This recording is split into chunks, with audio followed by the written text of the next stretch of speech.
बोरनान म्हटलं की आजच्या लहान लेकरांच्या डोळ्यासमोर येणाऱ्या ह्या सर्व गोष्टी. खरं तर बोरनान हे लहान मुलांच्या उत्तम आरोग्यासाठी घातले जाते. शिशुसंस्कार म्हणून देखील बोरनानाची प्रथा पहिल्यापासूनच चालत आलेली आहे. या दिवशी लहान मुलांना खरं तर हलव्याचे दागिने घातले जातात, परंतु आमच्या इथे थोडे माणसांचा अभाव असल्यामुळे आम्ही तेवढं काही तयारी करू शकलो नाही. पण या सर्व गोष्टी परंपरा आहे म्हणून करायचं म्हणून केलेल्या होत्या आम्ही.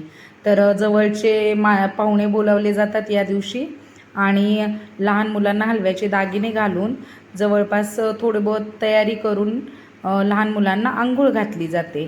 छोट्या गल्लीत जेवढ्या गल्ली जवळपास जेवढे लहान मुलं असतील त्यांना देखील बोलावलं जातं आणि मुलांचं औक्षण केलं जातं आणि त्यानंतर बोरनान केलं जातं. बोरनानामध्ये वेगवेगळ्या वस्तूंचा देखील उपयोग असतो.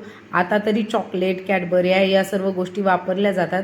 आधी या सगळ्या गोष्टी वापरल्या जात नव्हत्या. आधी बोरनानासाठी फक्त आणि फक्त बोरे, ऊस, गाजर, चुरमुरे या सर्व गोष्टी वापरल्या जायच्या. या गोष्टींमध्ये खरं तर बाळांना येणाऱ्या दिवसांचा किंवा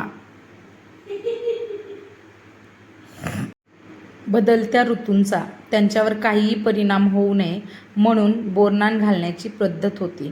आता जसं टाईम बदलत गेला आहे तसं बोरनान घालण्याची पद्धत देखील बदलली गेली आहे.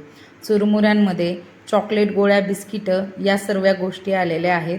बोरं, ऊस, गाजर या सर्वांची जागा चॉकलेट, गोळ्या, बिस्किटांनी घेतलेली आहे. इथे माझं गोडू बघा, त्याचं मन नाही भरलेलं आहे बोरनान करून. अजून त्याला असं आहे की मी अजून करतो, तो त्याच्याच मस्तीमध्ये आहे.